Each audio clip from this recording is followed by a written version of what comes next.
Hi, I'm Scott Scruggs, the pastor of North Shore Community Church.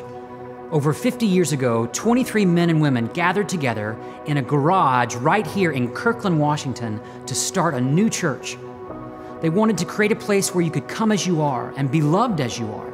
A place where the Bible is taught in a way that's clear and relevant. A place where the focus wasn't on themselves, but always on their neighbors, the next generation, and those in need. They didn't have a big staff or budget. In fact, in the early days, you had to bring your own chair. But they had a big dream, and they served a big God who has a big vision for the Seattle area and beyond. Thankfully, since that day, we've outgrown that garage. We've reached more and more people. We've planted new churches, and we've seen God change so many lives. Today, our church is made up of people from all walks of life, single and married, young adults and empty nesters, people who've been going to church for a long time, and people who are trying church for the very first time. The one thing we all have in common is that we're not perfect and we don't pretend to be. So, if you're looking for a church, or if you're facing a challenge in your life that you can't overcome on your own, or if you just need a safe place to ask questions, I hope you'll come visit. Because at North Shore, we believe that Jesus can change everything for anyone. Who knows? Maybe God's next great story of life change will be yours.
Well, thank you so much for joining us today. My name is Brandon. I'm one of the pastors on staff here at North Shore. And we're just going to take some time together and focus on Jesus. I know our minds and our hearts are probably in a lot of different places right now, but God has exactly what we need. And God is going to continue to use this season that we're in to do good work in our lives and in the lives of a lot of other people. And so He is our hope today. Let's rest in Him. Let's sing to Him together wherever you're joining us from. And again, thank you so much for being with us today. Let's go.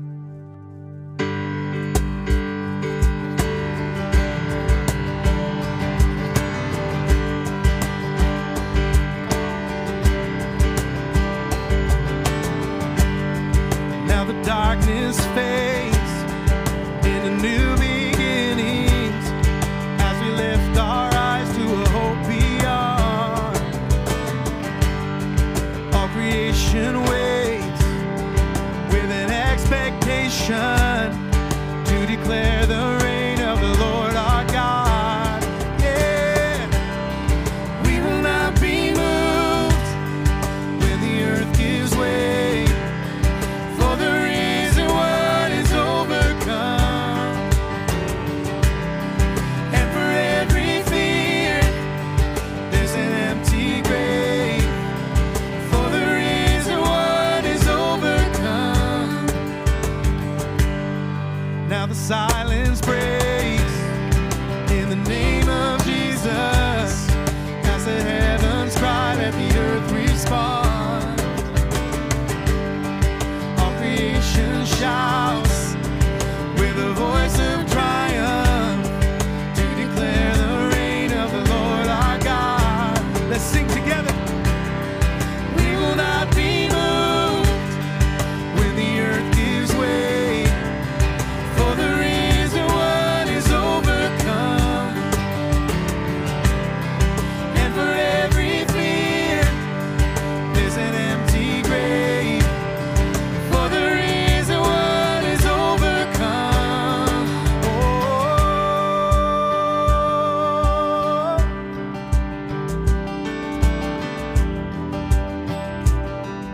Sing, He shall reign forever. He shall reign forever. Strongholds now surrender, for the Lord our God is overcome.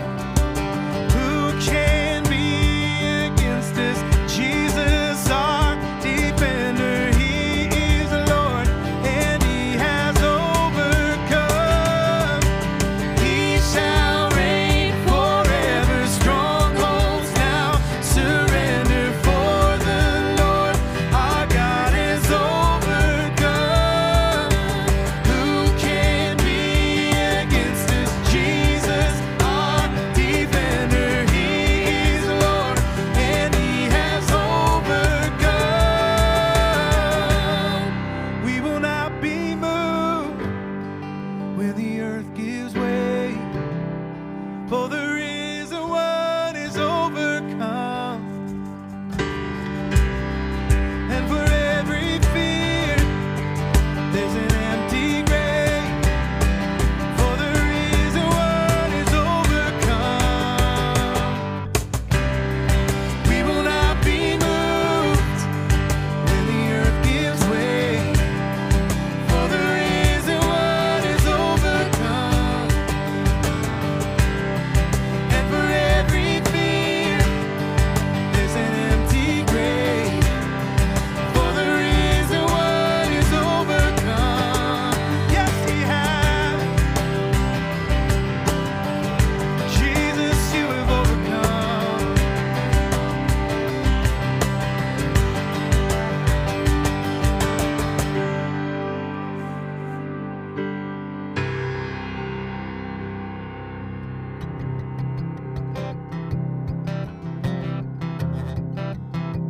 How is it? Hallelujah. In the presence of my enemies. How is it? Hallelujah. Louder than the unbelief. How is it? Hallelujah.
In Psalm 30, the word of God says this: "You have turned my mourning into joyful dancing. You have taken away my clothes of mourning and clothed me with joy, that I might sing praises to you and not be silent. O Lord, my God, I will give thanks to you forever." Today, God wants to turn your mourning into dancing. And I don't know where you are right now or what you're going through, but I can guarantee that if you press into God, He will press into you. And sometimes it's hard to see beyond our circumstances. So I want us to take a few moments and just ask God for His peace, for what we need as well. So let's take a few moments in your home, wherever you are, and just talk to God. Spend some time with Him today.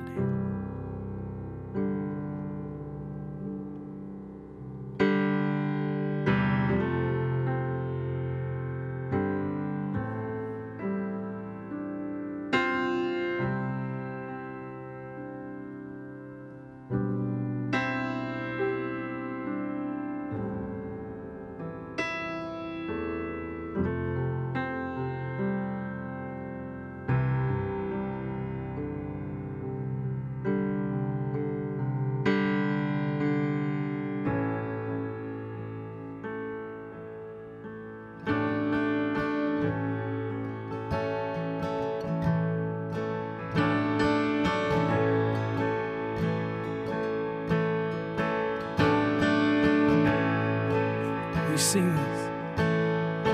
I searched the world, but it couldn't fill me. Man's empty praise treasures the fame I never knew. And you came along and put me back together.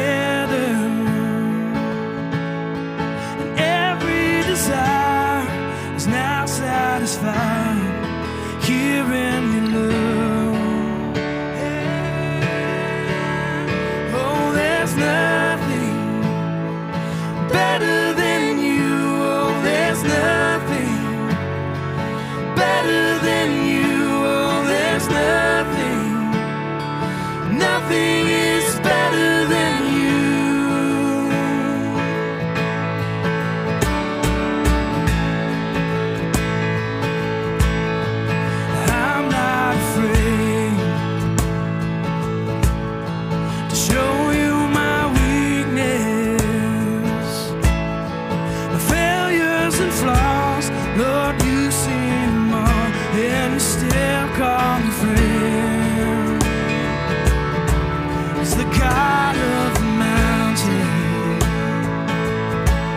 Is the God of the valley. And there's not a place your mercy and grace won't find me again. Oh, there's nothing better than you. Oh, there's nothing better than you. Oh, there's nothing is better than you. Oh, there's nothing better than you. Oh, there's nothing better than you. Oh, there's nothing is better than you.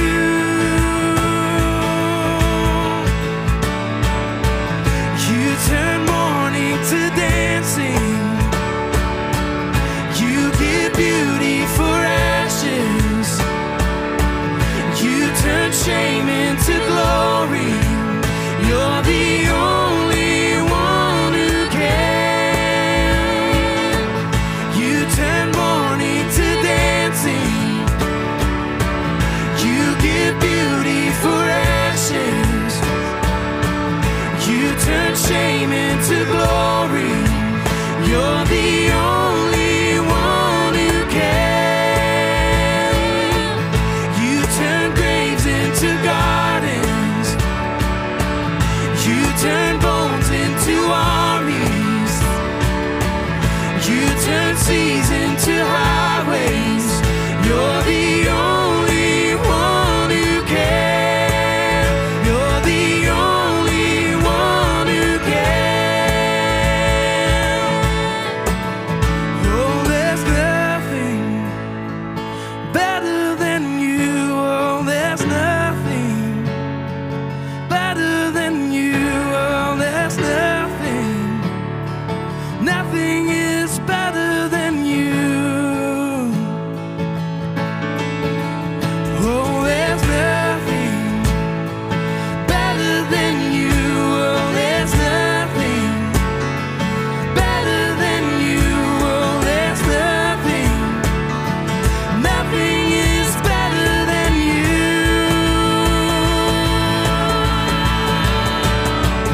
You turn graves into gardens. You turn bones into armies. You turn seas into highways. You're the only one who can. You turn graves into gardens. You turn bones into armies. You turn seas into highways. You're the only one who can. You're the only one who can. You're the only one who can.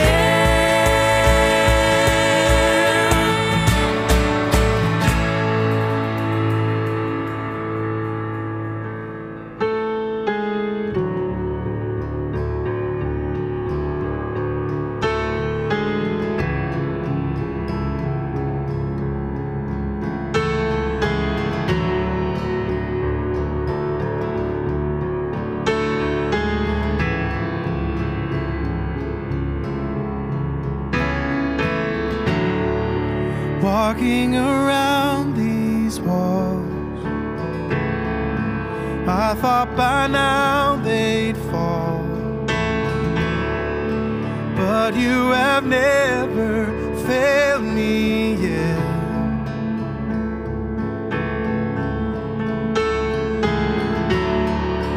Waiting for change to come,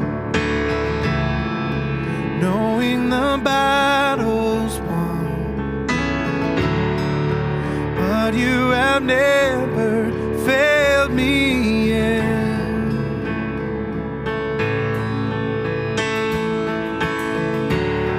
Your promise still stands. Great is your faithfulness, faithfulness. Still in your hands, this is my confidence. You never fail me yet.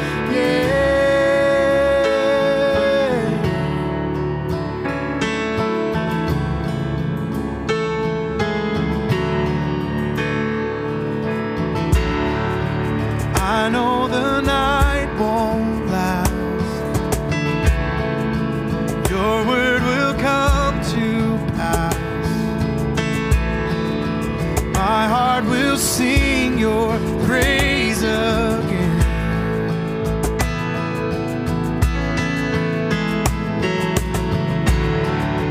Jesus, you're still enough.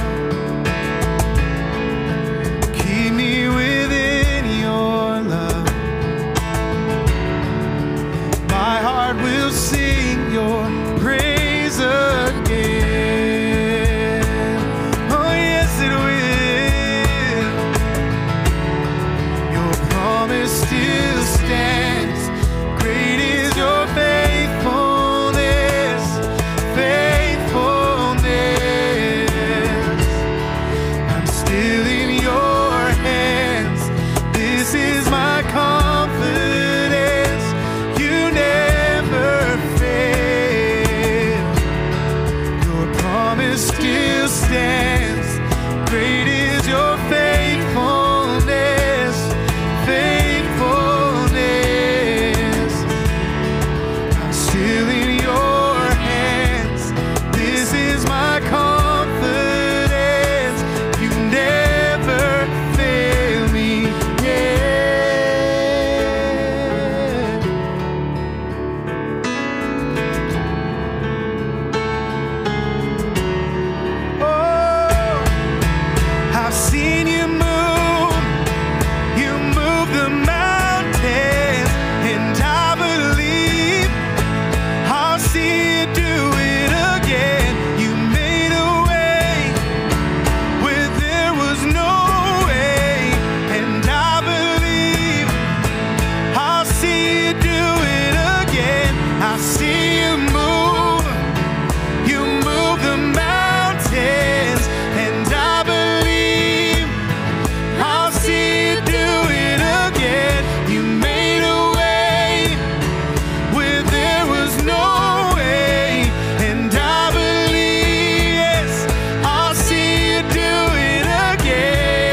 sing your promise. Your promise still stands. Great is your faithfulness, faithfulness. Still in your hands, this is my confidence. You never fail. Your promise still stands. Great is your faithfulness, faithfulness. I'm still in your hands. This is my confidence. You never fail me yet.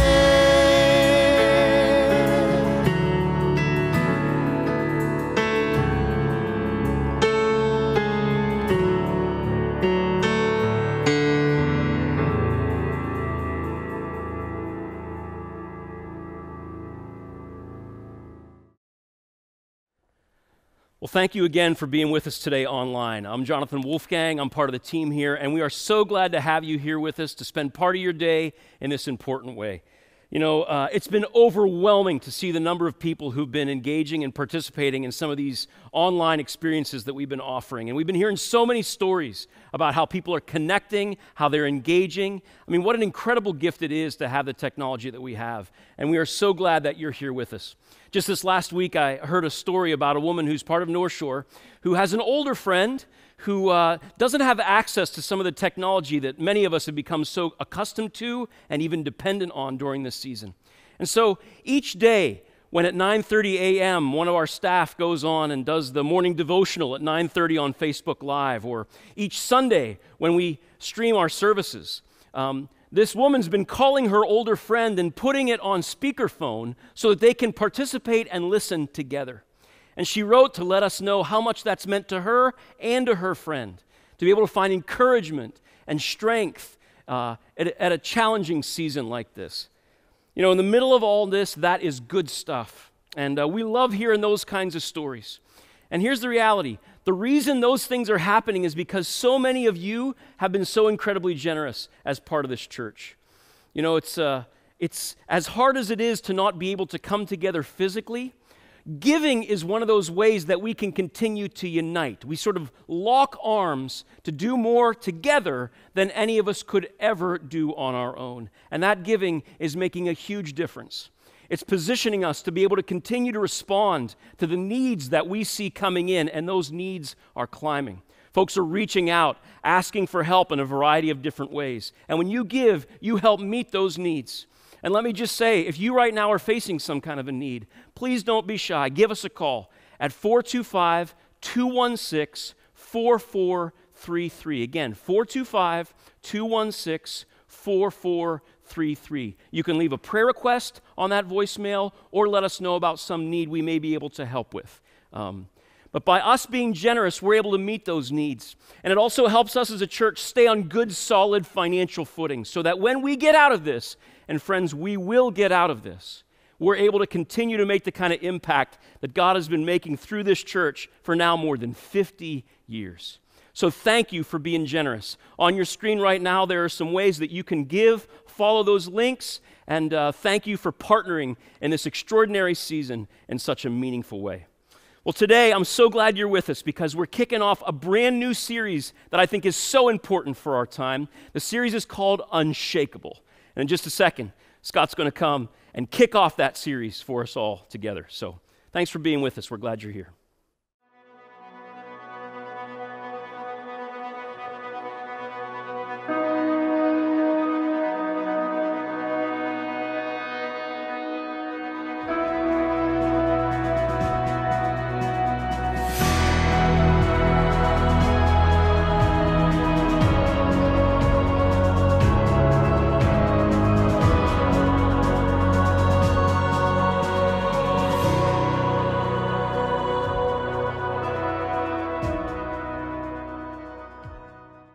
Hey everybody, welcome to Church Online here at North Shore.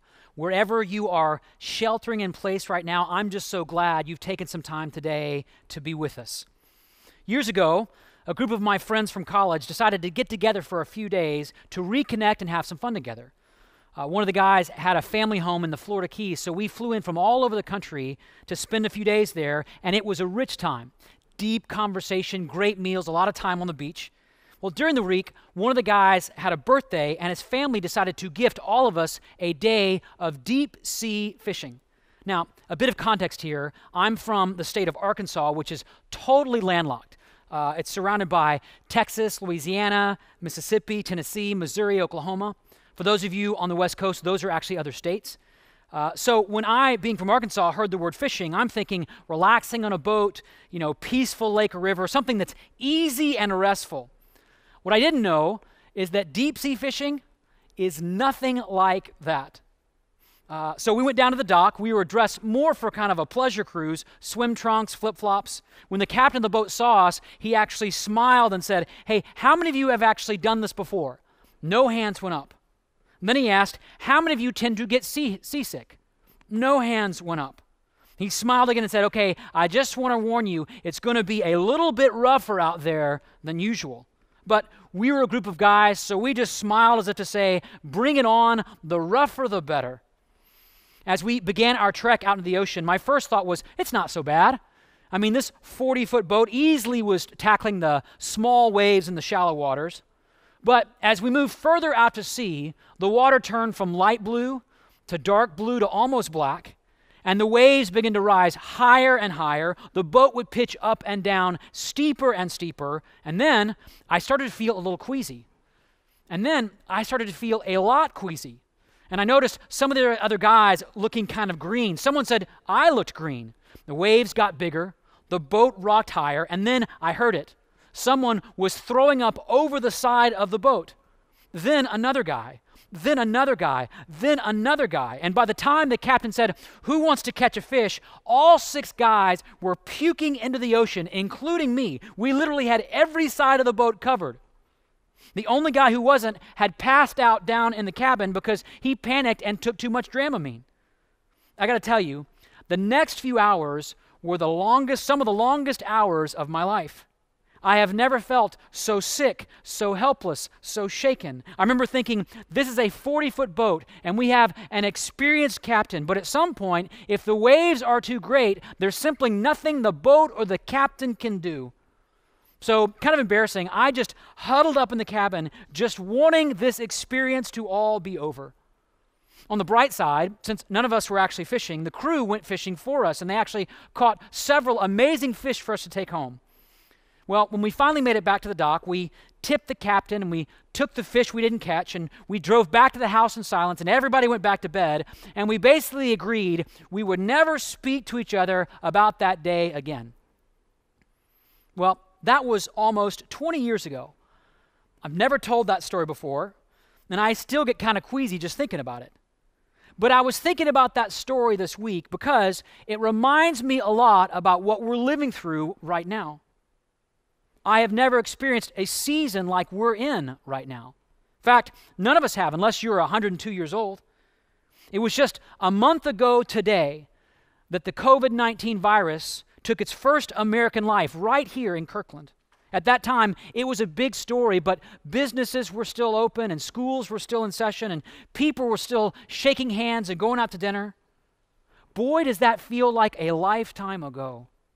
Today, the number of infections continues to rise. The economy continues to fall. People are losing their jobs. Stores are being forced to close. Parents are trying to work from home while managing their kids who are now stuck at home, which is kind of crazy making. Some of you may have seen the trend on social media this past week of parents working from home and posting what their kids are doing, but replacing the word son or daughter with the word coworker. For example, my coworker just ran into my office screaming, "I can't find my pants," or "My coworker won't stop licking me." Or if you were at my house this past week, it was, "My coworker is running around saying, 'I went pee-pee, I went pee-pee.'" I was just praying it was actually in the toilet. You see, everything has changed. Even knowing how to say hello to someone in this kind of new day feels so different because it sounds almost out of touch to say, "Hey, how's it going?" Because how do you think it's going? when I look at what's happening around, it feels like the storm is just getting greater, the waves are just getting higher, and it's so easy to feel shaken and helpless, out of control. And to be honest with you right now, I've had some of those feelings. I've had some of those moments. When I think about my kids, I can feel this deep sense of fear about how this is going to impact their life. I've got close friends and family members who are exhausting their savings just to trying to avoid going out of business. And I'm hearing more and more stories in our community about people who are getting sick. You know, it's one thing to struggle to stay healthy. It's a whole nother deal when someone you love is sick. I've been thinking about it this way. For years, I've been trying to drive the little boat that is my life, trying to improve my skills as my own personal captain, and trying to improve the security of my little boat. Good investments, healthy savings, the right insurance. Because the formula we all tend to live by is the better I can pilot my boat or shore up my life, the more secure I will be. That's what drives the way we live. It drives the way we work. It drives the way we store up our resources. That's what drives people to make run on grocery stores. If I just have all the toilet paper, my boat will survive the storm. But here's the problem. And I think this is part of what God is helping all of us come to see, including me, that no matter how well you captain your boat, no matter how sturdy the hull may be, at some point, if the waves are too great, there's simply nothing the boat or the captain can do. So, question for each of you. How's it going in your little boat? Maybe you're feeling shaken. Maybe you're feeling overwhelmed. Maybe you can't stop reading the headlines or following the markets. Maybe fear has taken a grip inside your heart and it won't let go. Maybe you're still trying to cling to that sense of control. You know, if I just stock up the right groceries, if I just sell the right part of my portfolio, I can stay on top of this. You know, one of the things you see the virus doing in our world right now, it's shattering the idol that's so long been at the center of American life, the idol of control. That being a really smart captain or having a well-secured boat means you can somehow control the waves. But here's the thing. You can't. And I can't. There's an old psalm in the Bible that puts it this way. The writer says, "Who stills the roaring of the seas, the roaring of the waves, and the tumult of the peoples?" Well, I can't. And you can't. And here's the thing. The government can't, technology can't, the media can't, religion can't, but, and here's what I want to talk with you about today, there's someone who can. And so I want to take the next few moments to tell you about him. He lived 2,000 years ago, but his influence still lives on today. He's the reason why there are hospitals. He is the reason why there are orphanages. He's the reason why there are organizations called the Red Cross and the Salvation Army. Before him, it was noble to think highly of yourself. After him, it became noble to be humble. There's a lot of talk in our world right now about how to be a good neighbor. He started that. Even our calendars, if you think about it, even our calendars are a product of his life. We are living 2,020 years from what? From his birth. But it's not his influence on ethics or relationship or lifestyle that I want to talk about right now. It's something much deeper, something that his very first disciples discovered about him one day when they were together, no surprise, on a boat. Here's how the gospel writer Luke tells the story. He writes, "One day Jesus said to his disciples, let us go over to the other side of the lake." So they got into a boat and set out. As they sailed, Jesus fell into a deep sleep. He fell asleep. At the time, a squall came down on the lake so that the boat was being swamped, and they were in great danger. Now pause here for just a moment. There's no doubt at this point the disciples are feeling a number of really intense emotion. Wouldn't you be? But one of the emotions I know they were feeling was frustration with Jesus. I mean, think about it. It was his idea to cross the lake. And now they're in this massive storm. Their lives are in danger. I mean, it's one thing for them to give up their occupations for him. It's one thing to face persecution or rejection for him. But this is now a matter of life and death. They left everything so they could change the world with him, and now, before they've done anything, they're about to lose everything, including their lives. I think I'd be quite frustrated in that moment. And it's moments like these that I like to call God, why moments. God, why did this happen? God, why are we living through a global pandemic? God, why is my marriage on the rocks? God, why am I feeling so alone? God, why didn't you protect my loved one? God, why didn't you save my business? God, why did this happen? Question for you right now. Have you ever had a God, why moment? A very dear friend of mine who serves on staff here at North Shore has a daughter that's in quarantine in a hospital with pneumonia-like symptoms. And to add insult to injury, her daughter's company called while she was in the hospital to tell her that she was now out of a job. My friend is a person of great faith, loves God, but she can't get to her daughter. She can't really help her daughter. She can't trade places with her daughter, which she would love to do. And when we were talking, it's like we were both silently saying, God, why? That's part of what the disciples who were in the boat in the middle of that storm are thinking. God, why did you bring us out here? God, why are we in this storm? But even more troubling at this point in the story is what Jesus is doing. Remember the detail? He's asleep. He's back in the stern, snoring away. I mean, did he panic and take too much Dramamine? You know, it's interesting. Scholars have long debated the meaning of this kind of untimely slumber. My view is that Jesus is actually really, really tired. I mean, think about it. He'd been healing and teaching and traveling from place to place, followed by great crowds of people who are asking for all sorts of things from him. And he's tired. And here's the deal. Tired people can sleep through a lot. Trust me, I have a newborn at home. I might fall asleep during the middle of this message. The point is not that he was asleep. The point is that he was still present. He was right there in the boat, waiting to be called upon, waiting to be sought after.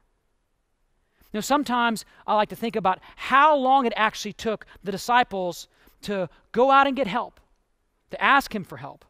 Remember, some of these disciples were professional fishermen, which means the boat was their turf. It was where they were most comfortable. It was where they felt most competent, most in control. You know, maybe Jesus went to sleep that day because every other time they got in that boat, the disciples made it clear, hey, we got this. This is our thing. You might be a great teacher on land, but you're just another carpenter when you're out in the boat. Until there's a moment in life, and we're living through one right now, where it starts to get real, real clear, we don't got this. We can't fix this. We can't solve this. We can't snap our fingers and just make things go back to normal. You know, right now, every day when you read the news, the waves are just getting higher and higher and higher. And at some point, and maybe this is the moment you're in right now, at some point, we all realize, I can't control this. I can't manage this. I'm at the end of my rope. And that's when the disciples make a really important decision. They stop trying to steer the boat. They stop pretending they've got this. The waves are too great. All they can do is now go to Jesus. Luke writes, the disciples went and woke him saying, Master, Master, we are going to drown. Notice, they didn't even ask him to do anything or to help. They knew enough about boats and waves to realize their boat was no match for these waves. Jesus is now all they have, and they have no idea how Jesus is even going to do anything about this. But guess what? That's when Jesus took action. The text says, he got up and rebuked the wind and the raging waters. The storm subsided, and all was calm. No wind, no storm, no waves, no raging seas. Just calm. All was calm. It's a miracle, right? But here's the thing. The miracle is not just that Jesus spared their lives. That was the easy part. In fact, if saving their lives was the point, he could have simply not taken them across the lake that day. The miracle was not what they were spared of. The miracle was what they saw Jesus do. He didn't just take control of the boat. Jesus took control of the waves. He didn't pilot the boat out of the storm. He showed himself to be stronger than the storm itself. And then, Jesus turned back to his disciples and he looked them in the eye and he asked them this incredibly important question. He said, "Where is your faith?" And by the way, this is not some theoretical question about somebody's religious affiliation. This is a deeply personal question asking them, in what or in whom is your ultimate security? In what or in whom do you trust with what matters most to you? Is it you? Is your trust in that boat? Is it in your competency? Is it in your resources? Is it in your resume? Is it in your popularity? Is it in your intelligence? Is it in your behavior? I know a lot of people in churches today that say they trust God, but really they are trusting in their ability to avoid making certain kinds of mistakes. So what are you trusting right now, really? Right now, as the waves of the coronavirus rise across our world and you ask, God, why? Or you reach the end of your rope, where is your faith? You know, I always used to think of this question, this moment when Jesus asked that question, as kind of a harsh moment, like a parent interrogating a guilty child. But this is not an interrogation, it's an invitation. Jesus is saying, are you ready at this moment? Are you ready to stop obsessing about how to be the perfect captain of your own little boat and to start entrusting your life to the one who is in charge of the waves? And at that point, I imagine the words of another very old psalm would have come to mind for these first century Jewish disciples. Words that for centuries God's people used to talk about God's power. Psalm 107:27 says, "The Lord stilled the storm to a whisper, and the waves of the sea were hushed." You see, it was in those calm waters, while the disciples were still dripping wet, that they began to realize this man Jesus is not just another great teacher or another great leader or another great rabbi. In fact, Luke says that in fear and amazement, they asked one another, "Who is this?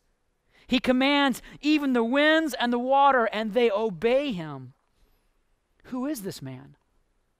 He didn't just have helpful tips about driving the boat. He had authority over the wind and the waves. Who is this man?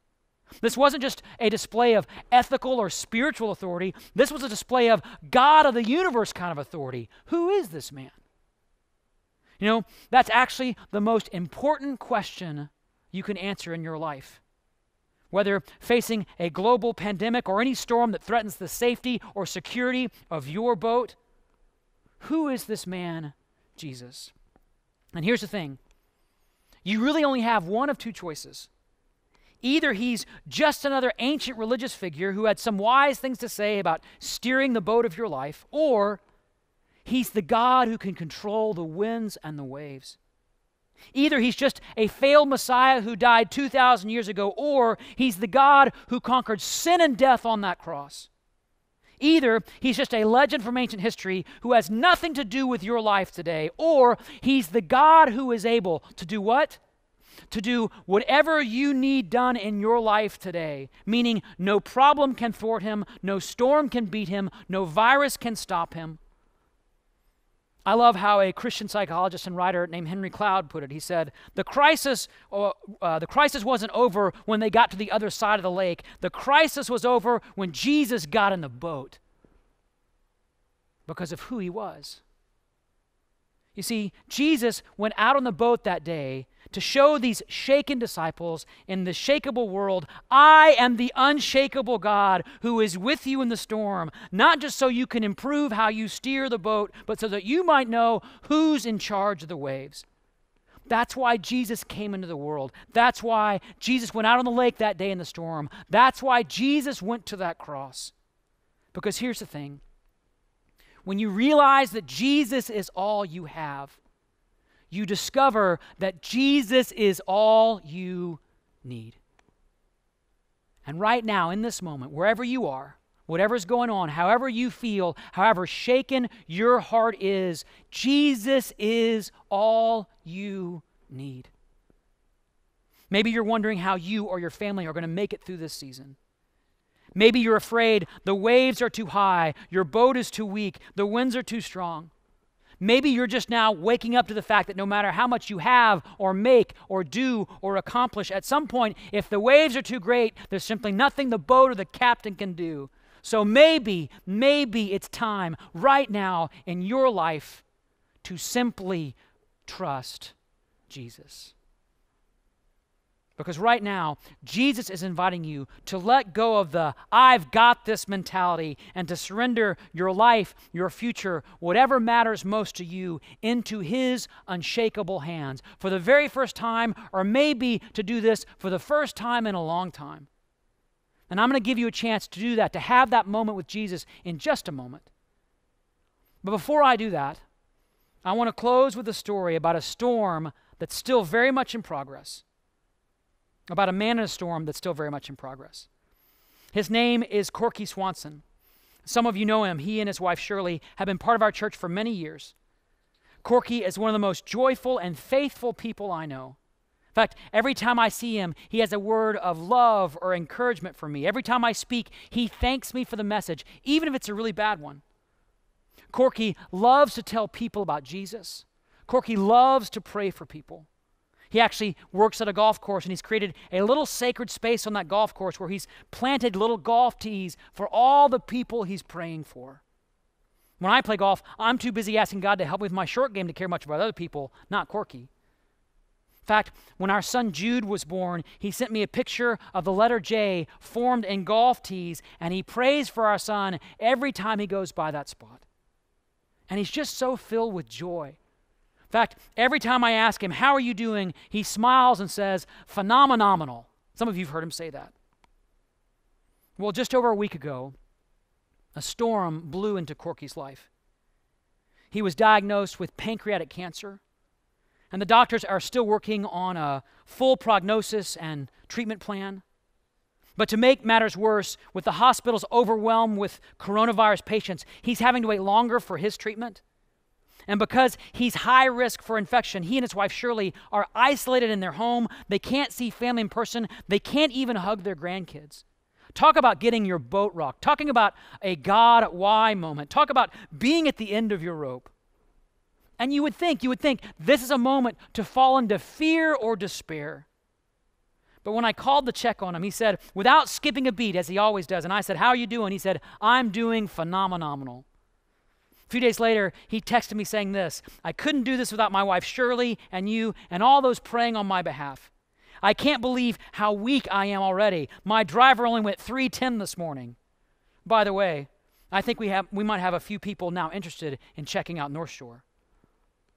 Yes, he's got cancer, but he's still thinking about who he can invite to church and who he can pray for and who needs to know Jesus. In fact, this past week when he was in the hospital, he was able to share about his faith in Jesus with some of the hospital staff. Think about that. Hospitals are like totally in lockdown mode. Pastors can't even get into the hospital right now. So God just sent Corky. A few of us on staff were on a Zoom call with Corky just a few days ago, and I have to tell you, the waves in his life have never been higher. The uncertainty has never been greater. The storm has never seemed so strong. But here's the thing, Corky is not shaken.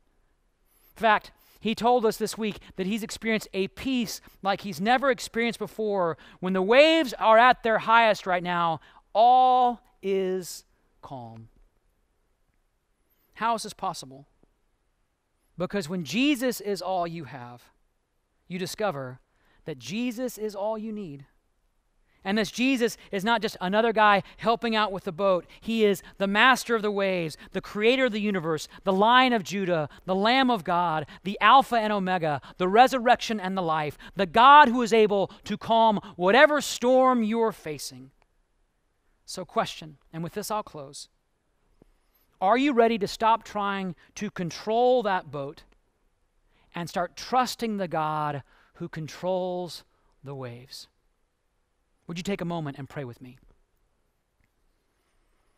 And right now, wherever you are, with your eyes closed, with your head bowed, some of you right now, you've never placed your trust in Jesus before. And I want to invite you right now, wherever you are, to do just that. It's okay if your kids are screaming, your apartment is messy. Jesus can hear you even when there's chaos around you. That's what we learned in this story. And so you can tell him these very simple words. Just repeat these words in your heart right now. Jesus, I want to surrender my life to you. Jesus, I trust you not just as the leader of my life, but as the master of this world and all the storms in it. Jesus, I confess my sins and selfishness, and I trust myself to your grace and your goodness. Help me now trust you every day of my life with what matters most to me. And for all of you who've prayed that prayer, I want you to know your eternity has changed. Well, thank you again for being with us today. I hope these moments have helped bring you a renewed sense of confidence and peace in this God who controls the waves. And as Scotty said, if you made a decision today to follow Jesus, you need to tell somebody about that. Let us know. We'd love to celebrate with you. You can either text My Faith, one word, to 97000, or make a comment there in the comments section so that our moderators can follow up, or direct message us just to let us know how God's at work in your life. We'd be tickled to come alongside and help however we can. We even have a little gift that we'd like to send you this week. So please let us know how God's at work in your life. Now, as hard as it is to believe, 2 weeks from today is Easter. And we are so excited to celebrate together in this very unusual season. It looks unlikely we're going to be able to gather as we have in the past, but this is one thing we are going to do. We are going to celebrate what happened that very first Easter and the way that miraculous day is still giving us hope in our world at this moment. And I hope you're already thinking about who you might want to invite virtually to be part of that experience. Keep an eye on our Facebook page and our website this week for new tools to invite your friends that I hope you'll take advantage of. One thing's for sure, this will be unlike any Easter any of us have ever experienced in our lives. And yet that doesn't change the fact that we can celebrate the miraculous new life we can have because of Jesus. This God who is unshakable. Now, one last thing. If you haven't been to our website lately, I hope you'll stop by because there's a whole new set of resources that I think you'll find valuable during this season. And of course, go over to together4.com for a whole list of ways you can serve and we can be together for our neighbors and those in need during this time. So we love you guys, and we're so grateful that you've been with us. And I want to leave you with the encouragement that I've been given myself and to so many of my friends through this season. Keep the faith and carry on. I hope you'll do that this week, and we'll look forward to seeing you soon.